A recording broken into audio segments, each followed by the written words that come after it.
Setelah kita mengetahui apa itu kekerasan seksual dan jenis-jenisnya, sekarang saatnya kita memahami lebih dalam mengenai pola-pola kekerasan seksual.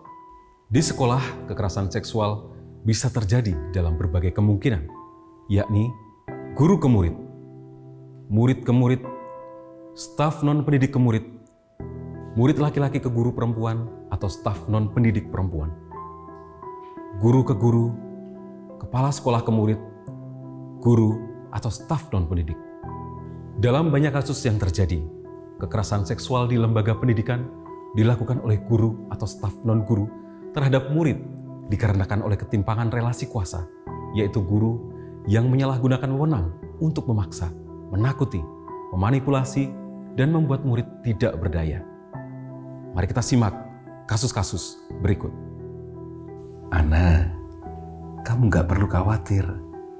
Rahasiamu aman sama saya. Jadi cerita saja, Ana. Tapi Pak, saya malu. Saya takut teman-teman menjauhi saya, Pak. Tenang saja, Ana. Yang namanya manusia pasti pernah berbuat kesalahan, toh. Anggap saja saya ini seperti bapak kamu sendiri. Jadi jangan takut. Saya tidak akan memarahi atau menghukummu. Saya nggak pernah curhat ke orang tua, Pak, tentang masalah ini. Ya, saya tahu. Kamu ini anaknya tertutup kan? Dan sepertinya kamu ini kurang kasih sayang di rumah. Iya, Pak. Mama dan Papa sibuk bekerja. Mereka selalu pulang malam saat Ana sudah tidur. Bapak mengerti, Ana. Bapak mengerti. Bagaimana kalau sepulang sekolah, Bapak ajak kamu ke suatu tempat yang nyaman? Hah? Kemana, Pak? Oh, yang pasti bakal bikin murid seperti kamu ini bisa lebih terbuka sama Bapak. Murid menaruh rasa percaya kepada pendidik karena sang guru berkali-kali mengatakan bahwa ia akan menjaga rahasia murid tersebut, bagaikan sayangnya bapak kepada anaknya. Panggilan konsultasi tersebut dilakukan berulang kali, bahkan dilakukan di luar lingkup sekolah, sehingga obrolan semakin intim dan guru melakukan tindakan pelecehan seksual. Menurut Billy Wright dan Linda Weiner dalam buku Sexual Harassment on Campus, salah satu pola kekerasan seksual yang sering terjadi dalam lembaga pendidikan adalah pelaku memerankan diri sebagai sosok ayah atau ibu bagi korban. Korban merasa sosok guru yang dianggap seperti ayah atau ibu itu tidak akan melakukan kejahatan. Akan tetapi, pelaku justru memanfaatkan rasa percaya tersebut untuk memanipulasi korban. Anak-anak, ayo kembali ke kelas. Jangan nongkrong saja di kantin. Oh, Bu Esti nggak seru nih. Anto, kalau kamu sering bolos, nanti kamu ketinggalan pelajaran. Wih, Bu Esti galak amat. Jangan galak-galak dong, Bu. Nanti nggak ada yang mau loh kawin sama ibu. Anto, ayo cepat masuk kelas. Nggak mau. Saya malah pengen dihukum guru secantik Bu Hesti. Tapi hukuman yang enak ya, Bu. Bu Hesti kan belum pengalaman, masih jomblo. Pelecehan tersebut termasuk kekerasan seksual verbal yang terjadi antara murid laki-laki dan guru perempuan.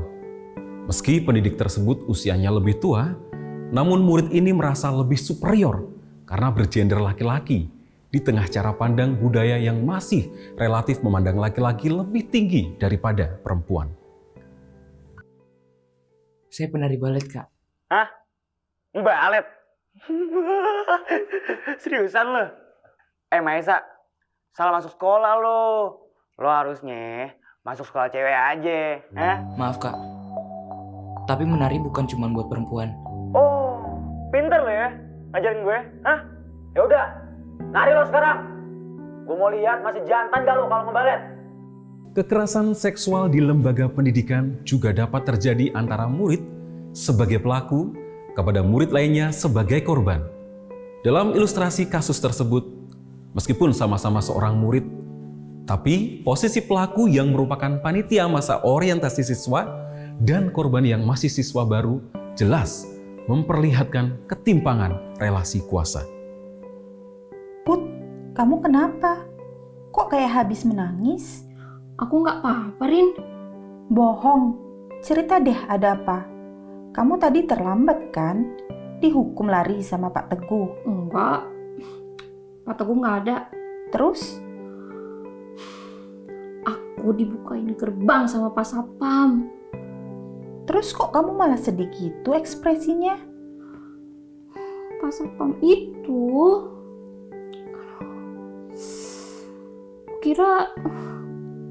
Kukira dia baik, Rin. Tapi pas aku parkir motor, dia sempat nyolek dadaku. Hah? Yang bener? Ada yang lihat nggak? Ih, justru itu. Parkiran tuh lagi sepi. Takut banget aku, Rin. Ih, aku gak mau ketemu lagi sama orang itu. Kekerasan seksual di lingkungan lembaga pendidikan juga bisa dilakukan staf non-guru seperti satpam, pustakawan, penjaga kantin, hingga staf tata usaha. Pengakuan murid tadi biasanya hanya ia tunjukkan kepada teman dekat dan teman sekolahnya. Mereka cenderung ketakutan untuk melaporkan ke guru atau ke kepala sekolah. Menurut Komisi Perlindungan Anak Indonesia atau KPAI, pelaku kekerasan seksual di satuan pendidikan menggunakan pola yang khas untuk menjebak korban. Pola tersebut dapat berupa mengajarkan mata pelajaran, iming-iming nilai bagus, izin bermain game saat pelajaran, bahkan menggunakan dalil-dalil tertentu dalam kitab suci agar korban menuruti kemauan pelaku. Mengenali beragam pola kekerasan seksual akan membuat kita semakin paham dalam mencegah kekerasan seksual di lembaga pendidikan dan dapat memberikan edukasi kepada murid di sekolah masing-masing.